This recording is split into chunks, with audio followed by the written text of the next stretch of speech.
Reclaim is a podcast for women, by women, on conversations that matter, with your host, Thais Sky. Together, we will explore the questions of what does it look like to reclaim our sovereignty, our worthiness, our voices as women in this messy world. No topics are barred as we offer roundtable discussions on life, spirituality, politics, and what it means to be a woman in the modern age. Let's do this.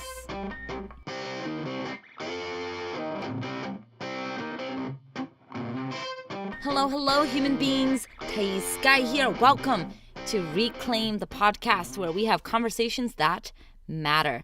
This week, we have two guests with me today where we have a roundtable discussion on boundaries.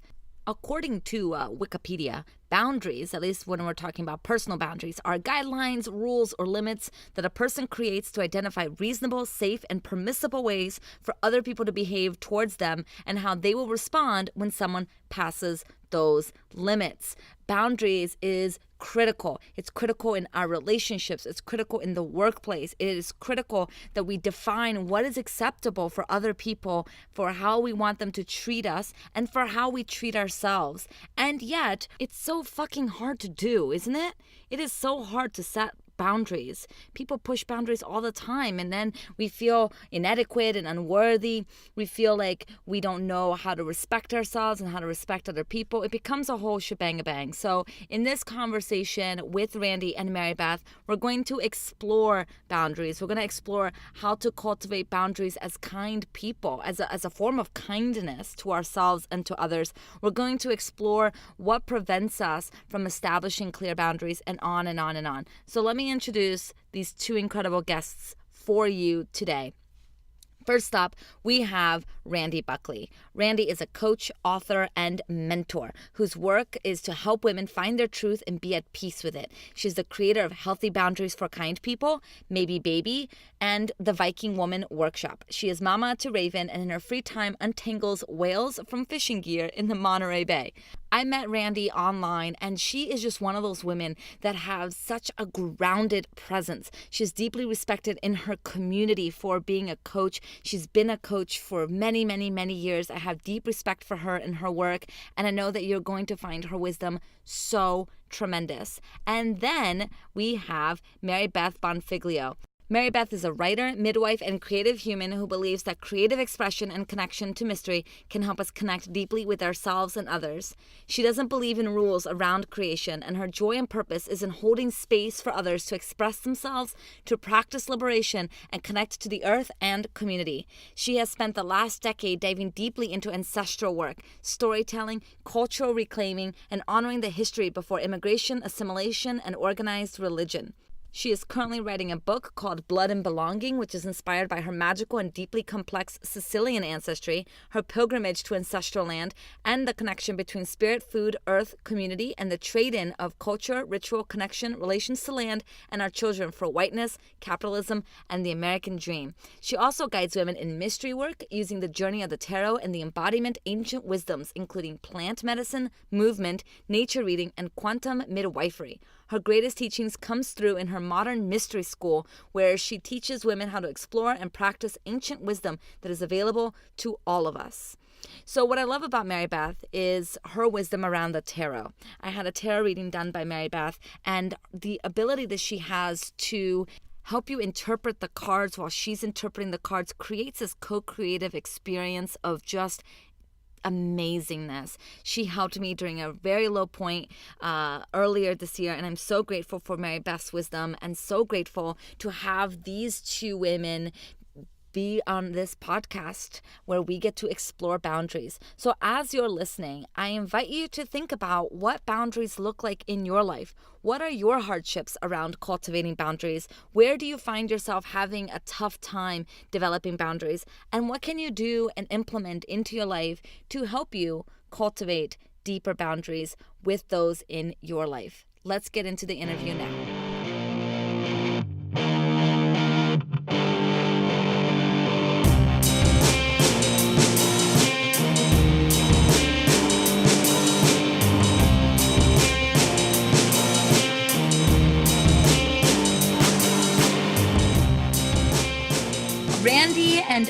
Marybeth, I am so excited and honored that you are both in this conversation with me. Welcome, welcome, welcome. Thank you. It's good to be here. Thank you. Let's talk about, so something we were talking right before I clicked record is the idea of reclaiming boundaries. I know, Randi, that you do a lot of work on boundaries. This is something that I've been navigating in my own life, is this idea of what is boundaries and what does boundaries look like? And so I would love to start there and then see where the conversation goes, because both of you have such incredible, diverse wisdom in life. And I want us to start very grounded. What does boundaries look like? Why is it that, especially as women, we have such a hard time with boundaries?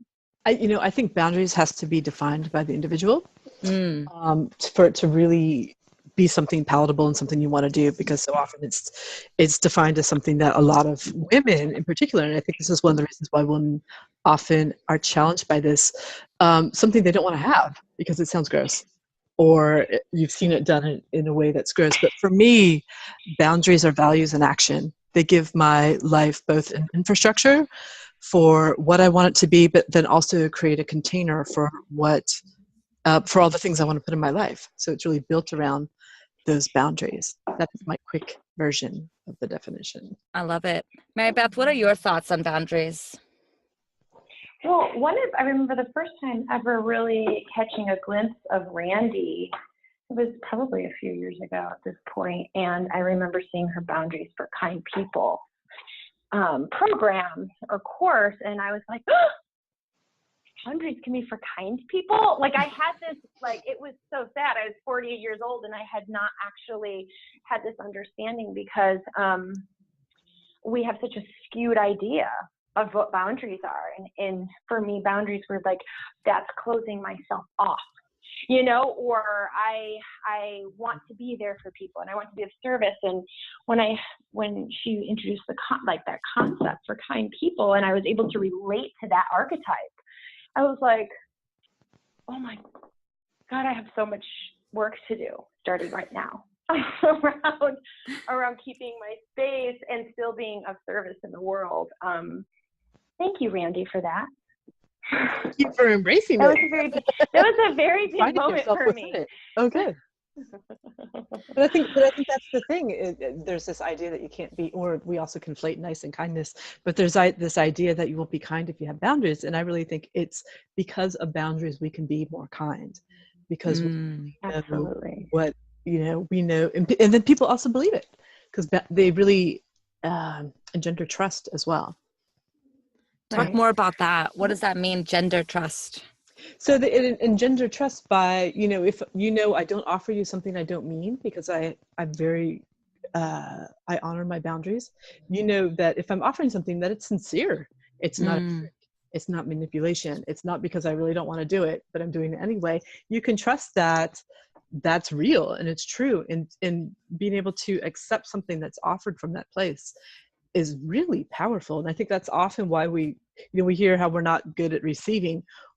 Often we're not sure what we're receiving when we actually receive, so we're hesitant. But if I know that you mean it and it's conscious and intentional and deliberate and all of that, I am much more likely to take it, because I say this all the time, but it's true. So there's this old saying in Norwegian that translated is, what comes from the heart goes to the heart. And when your boundaries are all lined up with who you are, it can go to the heart and it can come from the heart. And so it's much easier to receive and not getting then shamed or chastised for not being good at receiving. I actually have never thought of those two things together. I love that you said that. And so I'm curious, where then does the lack of boundaries come from? I feel like most of us don't even know what healthy boundaries are in our lives, in our ecosystem. I mean, we rape the earth, so we don't know what proper boundaries look like in our relationship to the earth. In our online world and online marketing, I feel like we're constantly pushing our own boundaries and other people's boundaries in terms of getting the sale, right? And using emotional manipulation to get people to get into the sale. And so there's so many systems, our government, where we don't actually even know what proper boundaries can and should look like on an individual level. Very well put. Very well put. And I'm really, and Marybeth, feel free to interject with your brilliance or something hits you. But you know, I really like how you said that we don't even know the boundaries of nature, or that we're defined as boundaries, or really pushing them. You know, my whole part of what has made up my ideas around boundaries is actually biomimicry, studying nature to see how nature does things, from the cellular level to permaculture to gardening to all of this. So why are they hard? I think that's what you asked. I think there are really two big fundamental things that make boundaries hard, and they boil down to this idea of rejection. You'll ultimately be rejection, because you know, if we were rejected when we were really little and tiny, that would have meant death. Right? So we're kind of hardwired to not want to be rejected. And the other one is fear of missing out. That's huge. We also are tribal and we want to belong. And even when we aren't feeling great about in our online worlds how we've been marketed to or pandered to or what have you, we still want to connect. And so we're often willing to not see what boundaries have been violated in order for that connection to be made. And I don't think they have to be violated at all, but I think we often look past what is true and right for us in order to connect with others. Oh, I think that's fascinating, the connection piece.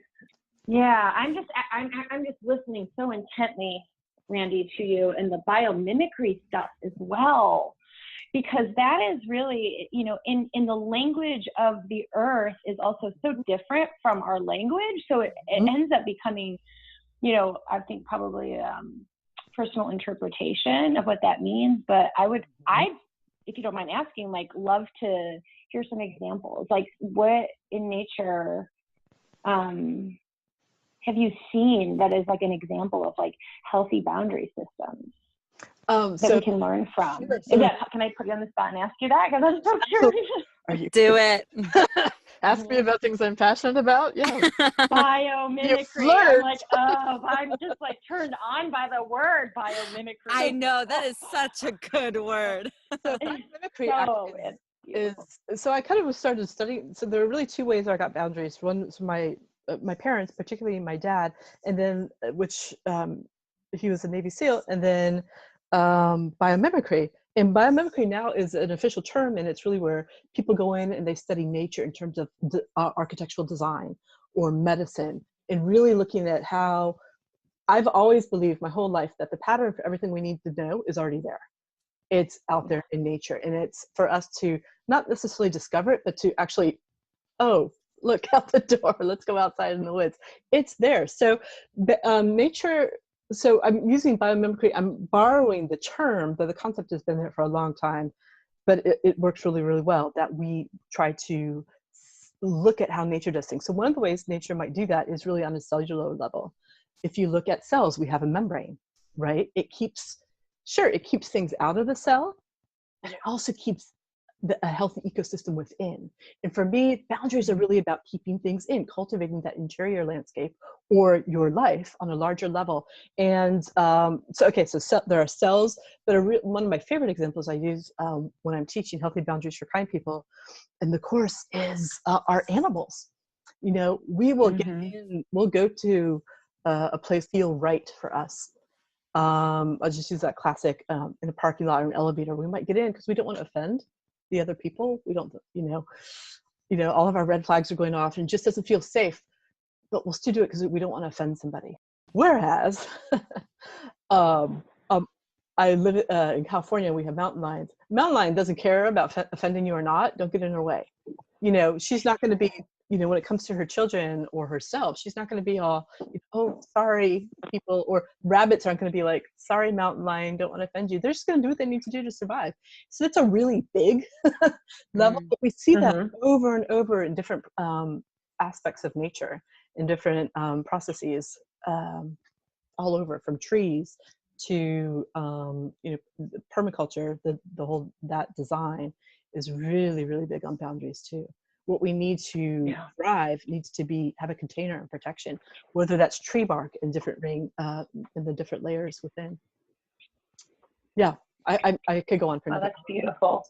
That is actually really interesting to me right now, just because I find that I do receive the lessons of boundaries when I'm in nature and paying attention. And we were saying everything's already out there, the pattern's already out there. Yes. You know, I'm from the like school of thought that says whatever is contained in nature is contained in us anyway. So if it's happening and it's being done, then we have the makeup. It's already in us. It's not even something to learn. It's something to just kind of reawaken, pay attention and reawaken. Yes. Beautiful teaching. Yeah. Yeah, totally. Well, so let's talk about the state of trauma that I feel like the majority of us are operating from, where I feel like because our consent and our boundaries have been violated at such a young age, especially for women, especially even more for marginalized women, I feel like when we are in that state of trauma and that learned helplessness, it's so much harder to then cultivate healthy boundaries. And I also see this in animals. They did this horrendous study on dogs, I think it was in the 60s or 70s, where they used shock therapy on the dog, and they opened up the cage door to these dogs that were shocked, and the dogs wouldn't leave, even though they could leave, because it's horrendous. But I guess I should have said trigger warning. But it tells us so much about our own psychology as well, that when we're abused and traumatized, that we're more likely to stay than to go. And so I'm curious, how do we begin to navigate that? How do we begin to reclaim our boundaries when we may not even know what proper boundaries feel like in our own ecosystem? So I have something right at the tip of my tongue. Can I go with that? Go. Go for it. Okay, so No, go for it. I'm constantly talking to my people about, or that we're constantly having when it gets to boundaries, and I think it fits right in. They're amazed they're allowed to have them. And I think trauma removes you from this idea that you're allowed to have something different than it is, that you're allowed to have this autonomy or this container or whatever you might want to call it, because it has already been violated. That trust has been broken. So I think we become detached from the fact that we can even do that. That's even a possibility for us. And as the human specimen, we get to relearn that. Hopefully with people who love us and who we can trust. That's huge for that to be able to happen. And dogs, we know, can actually learn that too. We see dogs that are taken to a shelter who've been abused animals and slowly come around in loving homes. And I think so often people are just blown away once they realize that power, that they're actually allowed to have it, whether they haven't experienced huge trauma, but just societal being in the world to having experienced big trauma. It's realizing that you have that power, that you can have that. You are afforded that. I think of a lot of it too, is thinking about when, the dog stays, when it could leave, and when we stay in these patterns, because maybe it hasn't been overt.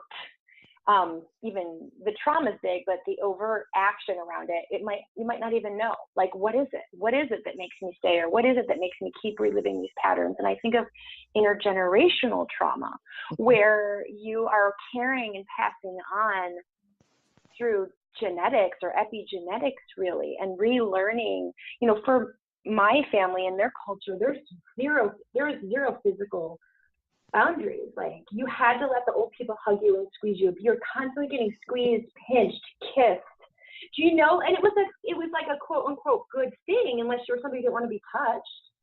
And unless you're somebody who was being touched in other ways somewhere else, and touch in general was very triggering for you. And so, it's like, it was one of those things, like, you have to let, Aunt Josephine hug you and squeeze you and make you scream with pain, because she would hug you so tight.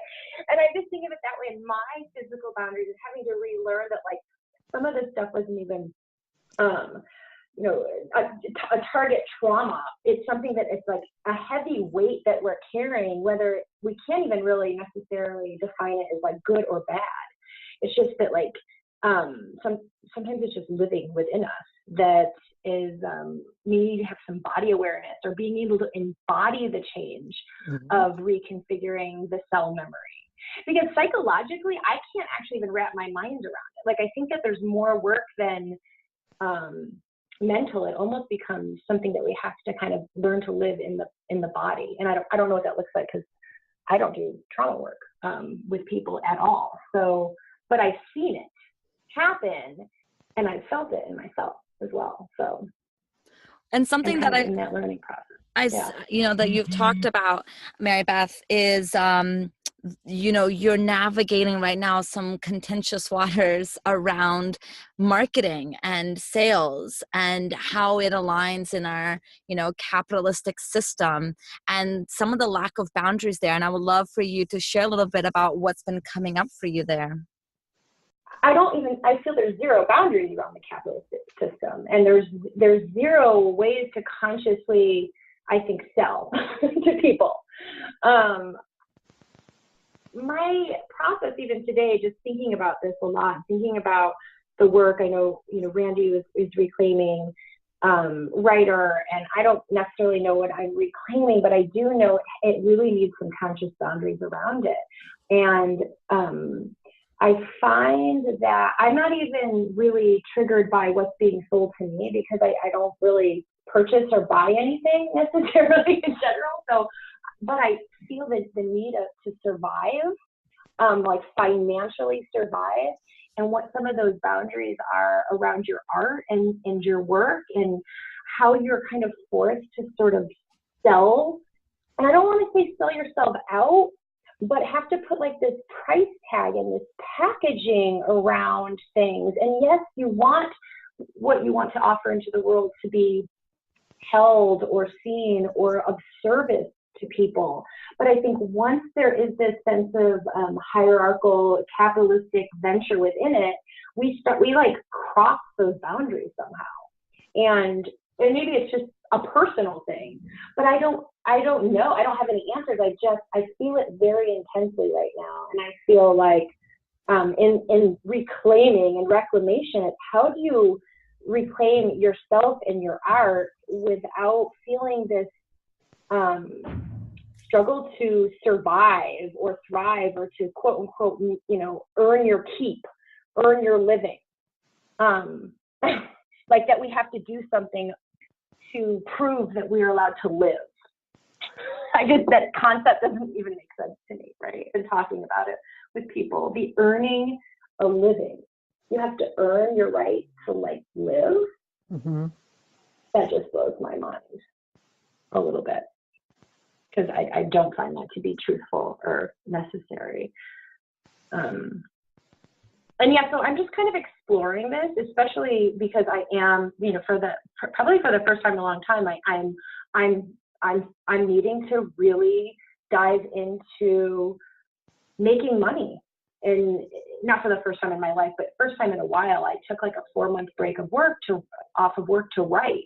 And I was so romanticized and in love with that schedule of, first having the sort of luxury and privilege to take the 4 months off. It took a lot. My kids basically ate, rice every meal for 4 months. But the feeling of being in my truest purpose of like being able to write, really, really write, and not necessarily worry about how it's going to be branded or packaged or marketed out into the world at all. And knowing that even though what I'm writing isn't just for myself, I think it's important in some ways, and not very important at all in the larger scheme of things, but having the opportunity to do our work, how can we not just be supported in our work without feeling like we're having to like push through other people's boundaries, getting into their space, selling in their face, and your own personal boundaries of having to kind of like rip your guts apart a little bit and put it on paper and also make it look good and have the same color scheme throughout and putting it out there. I grapple with it. And yeah, I've chosen sort of this line of work of, transmedia communicator in some way. So like, what has allowed you, or why is it that you're so sensitive to knowing that these are boundaries? Because I feel like a lot of people are desensitized. They don't even know that their boundaries are being pushed, whether it's through online marketing and sales or in relationship.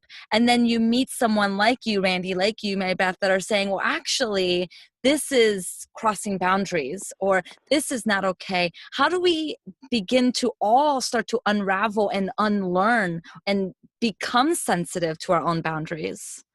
You know, the very first thing that came to mind when you asked that was, I think we have to look at why we want something and really understand, you know, what those desires are. Or do you want to get the benefits that this product is offering, or do you want to be part of the community? Do you want to be close to the person who's doing that and how they've positioned themselves in the world? So I think if you're not sure if your boundaries are being honored or respected, maybe looking at the why is there. But I also don't do business how I was told to do business. And I think all of us, and I don't know if I want to just say disruptor, but if we're doing it in a way that is, and it goes back to boundaries, what I say, boundaries are values in action.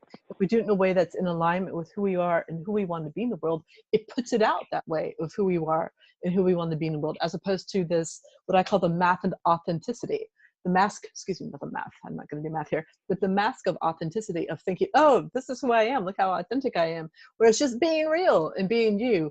And there's a difference between those two. You know, I have a thing on my website. Don't buy this if you feel I have manipulated you, if you're doing this from fear of missing out, or any of these things that really are just bottom line basic tools of manipulation. They could be used, and we all have a tendency to use them because it's one of the ways we know how to navigate in the world. But we have to really be aware of what we're trying to get out of it as well by virtue of using this. So I say, I don't buy this if you feel I have done any of these things, not because I'm trying to pander to you, but I don't want to be a part of that experience for you. And when it's pure, it's driven, and it's intentional, it's going to be a lot more effective for you anyway, because you're not doing it to be part of the club or feel, or I don't want you to wake up in 2 weeks and feel you were manipulated or tricked into something and now you can't get out of it, because that's not what my work is about at all. So I think, I don't know if I answered your question, but I think it's really looking at why we want, if you're not aware of those things in place, or if they are in place, why you want something, and really starting to piece that up, and then look at how you are responding to what somebody's offer is. You really, I mean, you spoke exactly to what I was going to say. And I think that we have to really look at the systems where we're trading money. Let's just use money as the term of energy we're trading, that we're trading money, and what systems we trade that money in that do not have boundaries and never had, and are ingrained enough that to receive and give money means crossing other people's boundary lines. Because that's historically like that's what it is. That's what capitalism is. It's taken without consent. And so as living in a capitalist society and structure, that relanguaging, I mean, and I think like that's part of alternative, economies too. It's like, I'm just going to be really upfront with you in this. I'm not actually selling this. I'm trying to create another system of offering something and doing it in an exchange. And I don't know, I think maybe that's probably your answer, is the beginning of just changing language of how you put things out there and being really aware and acknowledging what we've all been ingrained to believe about the exchange of service, product, and survival. I've got to say, I really was struck when you said earn a living, because just looking at the linguistics of that, earn to live, like you said. And I can't stop thinking about that either. I mean, it's just, I've never thought of it that way, and now I can't stop thinking about it. And there are constant ideas about what if we just gave people a living wage out of the bat, and there's a lot of ideas about that. In some countries are places, I should say, they're experimenting with that. So that'll be really interesting to see how that changes that whole idea of being an artist. What does it mean to be an artist when you don't have to earn your living? Or what does it mean to have an online business when you don't have to earn it? To me, I don't know why this is coming up, but we often hear respect is earned, not given. I'm like just I turn that around. Imagine how much easier it would be if respect was just given instead of people having to earn it. Respect. So I wonder if there's some parallel in there. I don't know. Yeah. Cool idea. I think there is. And that I was actually talking about it. I don't know who began the conversation around the urn living, the urn of living, and how preposterous that idea actually is. Mm-hmm. And yet we say it every single day. And also, what's your worth? You know, when we think of a number, it's like, do we place worth on number? You know, and the word worth is really about the actual etymology of the word worth is to be, to become. That's the etymology, to become. And worth for us becomes a net number. In our culture at large, maybe not in our small countercultures where we're starting to talk about like the worth of the body and the human and our experiences, but like, in our larger culture, worth is a value, a dollar sign value. But I did want to say that Earn the Living, we were having this conversation at Magical Radical at Rachel Rice's house. So that conversation had been had before. I didn't just pull that out of my magical hat. Of saying that we had that, and I'm not sure who brought it up, but we talked for like 20 minutes about it. Like, excuse me, can I curse? What the hell? Like, you can curse. Yeah. Like, as human beings, we have to do this in the way we're taught to earn in general. Like we're trying to be in somewhat ways pioneers in figuring this collective communal resource thing out, but most of the people are just trying to stay alive, and they are earning in this system that says they have to probably cross a lot of boundaries and have a lot of their own boundaries crossed just to wake up and stay alive every day. And that really hurts my heart a lot. One thing I think is correlates strongly to that, and I went on a bender, a tantrum bender, a couple of years about this, and this whole idea of, and the idea has been around for a long time. I remember getting into this work and this whole idea of charge what you're worth. How do you put a value? Oh my gosh! Yeah. How do you put a value on what anybody's worth? That is just, first of all, you're often saying this to people who don't feel worthy of charging. So then telling them to charge what they're worth. It's just this whole idea of putting value on people and value on things. And it's just like, what? Well, I've been doing a lot of research on worthiness. This is such a special topic in my heart because I see all the ways that our society tells women that where we need to be attaching our worth, and none of it seems to be in the right places. And what I found is that, when we tell people to charge their worth, and they're capitalizing on their unworthiness and using that as a way to then cross boundaries. Yeah. Because if I say to you, Randi, you need to charge your worth, and then you don't feel worthy, then what are you going to do? You're going to hire me to help you become worthy so that you can achieve your goals and make your $6 million and whatever else. And so I feel like that's just one of the ways that we actually do rob each other of those proper boundaries by capitalizing on people's lack of worth. Oh, it's a huge tool. Yeah. Wow. And even sometimes in the copy of what we read, you don't feel worthy by me, so I can feel worthy of charging you this. It's cyclical. I think you're definitely onto something. Yeah. Oh, well, there's something else that I've been thinking a lot about, and that's, and I'm curious to hear both of you and how you've seen this to be true for you, is evolving boundaries. And how when you can create a very strong boundary, you tend to, it can evolve and it can change. Oh, yeah. And when you can claim your boundary, you kind of sometimes stop needing that boundary. For example, for me, I come from an attachment style that's not secure attachment. And I actually find it extremely invasive when my partner comes home. You know how they joke that when a man comes home from work, they need like a rest period before they kind of integrate into the family? Well, I'm the one that needs that integration. When his energy comes into my home, I need him to leave me alone for half an hour. And so when he comes home and he comes on top of me to give me a kiss, it feels extremely invasive. And I feel all of my body push him away. But I've noticed that the more that he honors and respects that boundary, the less I need to keep him away. And I would love to hear if you guys have seen that to be true for you. Yes. Yes. Big time. Yeah. I see it, but both things what you're saying. First of all, the more the boundaries honored, the less you have this overarching need for, or this feeling of urgency for it. And then boundaries can change. And one of my big tenets of the work is boundaries. So I have this whole analogy and metaphorical process thing I do. And one of them is boundaries are like a spine. They need to bend and flex to support you, because anything inflexible cracks, right? And there are going to be different times in your life where you will want to move this way, you want to move this way. And boundaries are like a river. They're never one and done. We're constantly navigating life, and what we're going to need to support us and be our infrastructure is going to change over time. And in the river of your life, as those boundaries are honored. And I think another word for boundaries, when you're not sure how to define boundaries, you can call them respect. I think it's a very good starting point.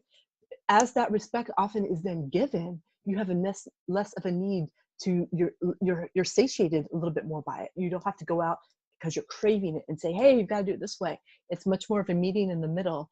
And finally, it becomes, I think, less of this thing that you automatically have to go seek and need or maintain, because it's something you're getting. I have the same things. I'm glad you put some name to that with when my partner works outside of the house, I work at home.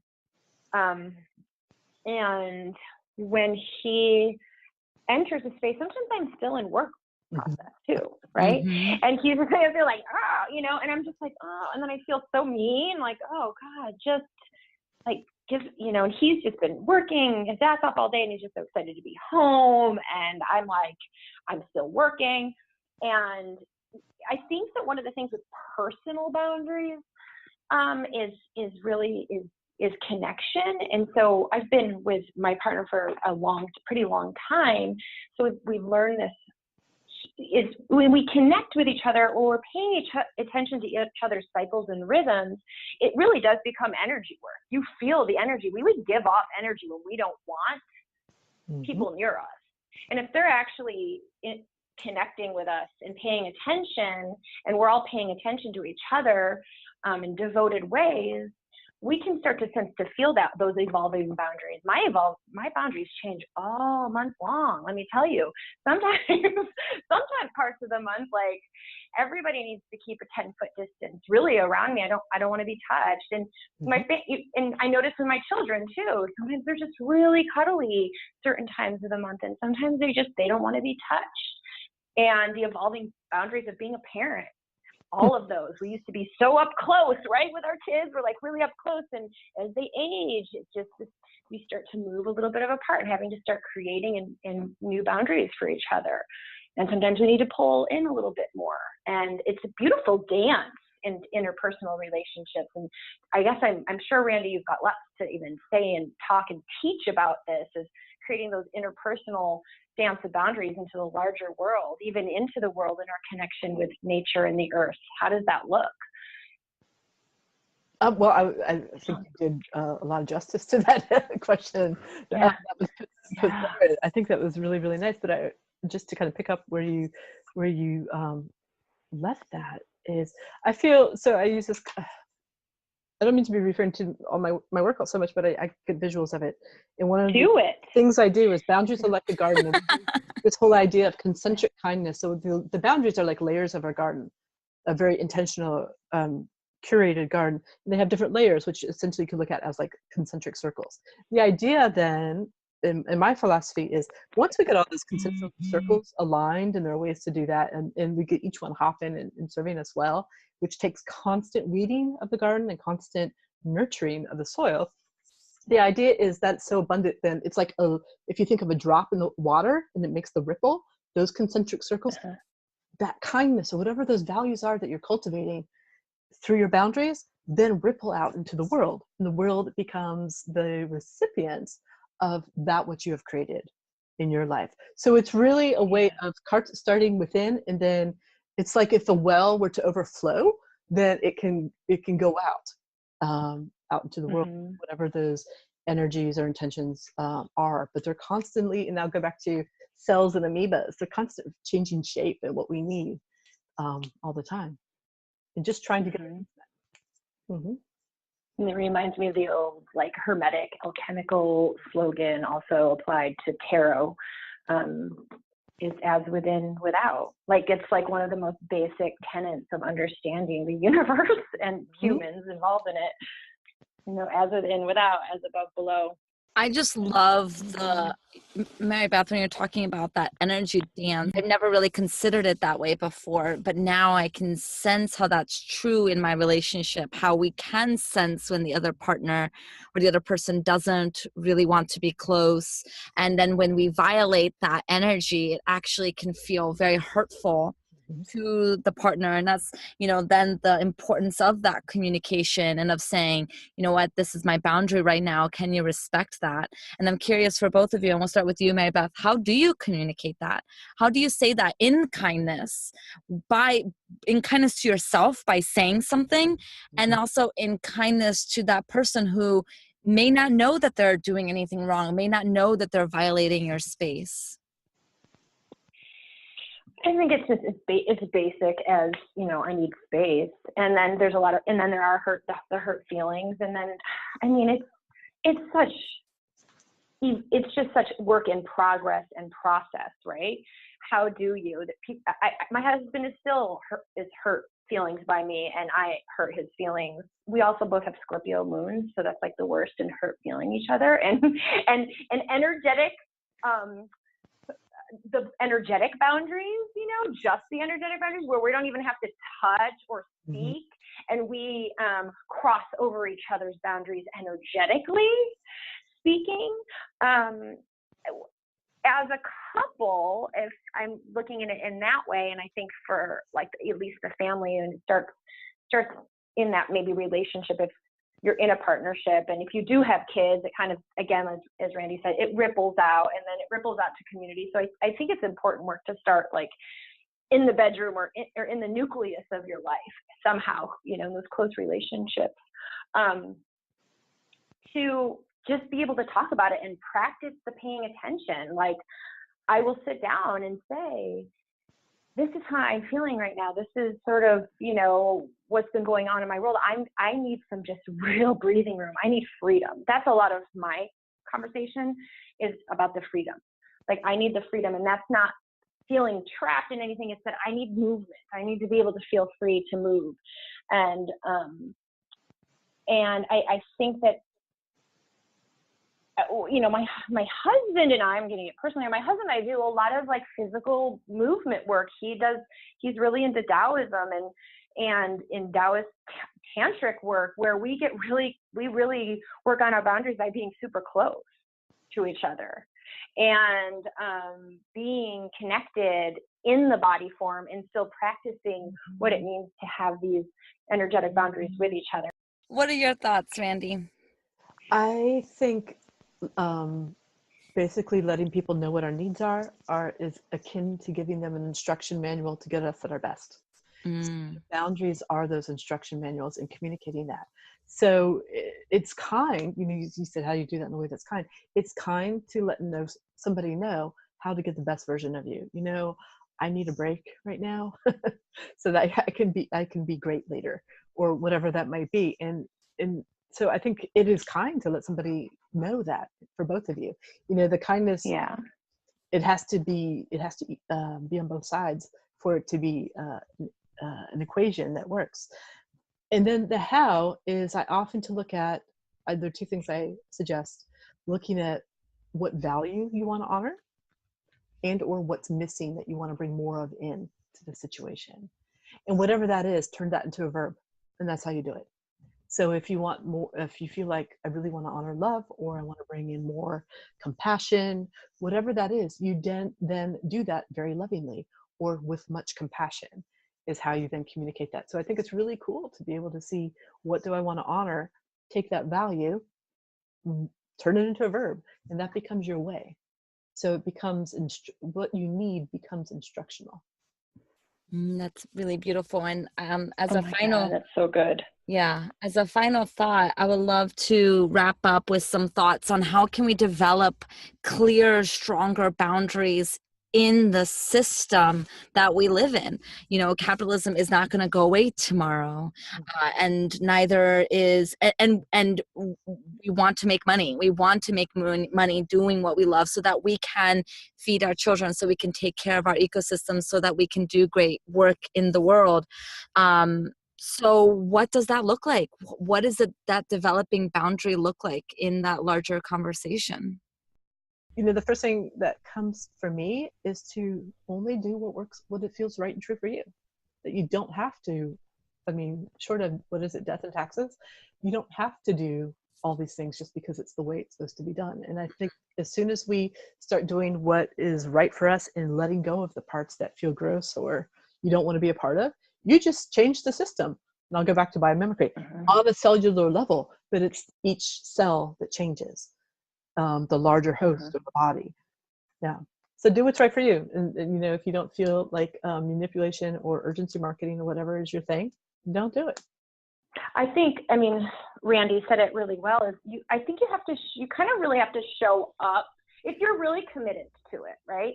You have to show up as you are, and in where you're comfortable, right? What makes you feel good and what makes you feel, in some ways it's knowing where your vulnerability like level is. Because sometimes I'm like, I'm just gonna show up as myself and that's it. And then like I have vulnerability hangovers for days. I'm like, oh no, I pushed too far into that boundary. But really wanting to be able to not submit to some sort of template around what you think it's supposed to look like as a writer. And you can look at examples out there into the world. It's like writers / coaches, right? You can see and you can kind of feel into people who are like, you can feel where they're like, they've got really clear boundaries. They're not going to mess with my boundaries. Oh, look what they're doing. And then you could even go back and be like, well, I don't see anywhere where it matches how I want to do it. So I'm going to completely 100% just redefine it for myself and trust somehow. And if it doesn't work, like there's always like the going out and getting a job. So you can continue your art if your art is feeling like it's being tainted in some ways by some of the systems out there. I mean, that's always a possibility. And personally speaking, I walk that line all the time, you know, like, I wonder if it would be easier just like work on my books and my writing at night and just, you know, get a job that I'm unattached to. Now, granted, that's probably pretty soul sucking, but I think there are options. None of us can get away. Like you said, this is a capitalist system. We're in this capitalist system. And there's really not another quote unquote system that's perfect. And so we're really needing to like push the envelope and the boundaries so past what we can even think about. And I think I was talking to you about it before we started recording, like this ancient wisdom of abundance and weaving economy together and weaving village back together so that we're all cared for. So it doesn't become this hierarchy of, you know, well, I have the money to actually pay for marketing, so my stuff's going to get out there. You know, there's that aspect too, which I think becomes an interesting to talk about around, you know, boundaries maybe for another time. But like, there's these levels of economics at play in this that we can't really ignore. So we kind of have to, we don't have any examples necessarily in our lives for people who are able to do what they do and make a living in the most conscious and consensual way regarding the earth and the community. I don't actually think we have large examples in our culture. So we have to be the one. So we have to be actually willing to recreate what it looks like. And I don't have any, like, there's no formula for that. It is really just showing up and doing what feels right for you and taking risks and pushing boundaries and listening to your body when your body feels triggered by something. You feel it in your body. Really pay attention to that. Thank you so much, ladies. These are such good things for our listeners to be taking away from. Do you have any final comments before we wrap up? No, thank you. I just love talking to both of you. It's really, really nice. Everything goes back to this quote for me, and it's by William Shakespeare, and that is, "To thine own self be true." And that goes for what's right for you. your boundaries and honor that, because then that's what you create. And thank you for inviting us. Thank you, ladies, for joining me today. Thank you. This was very cool. Thank you.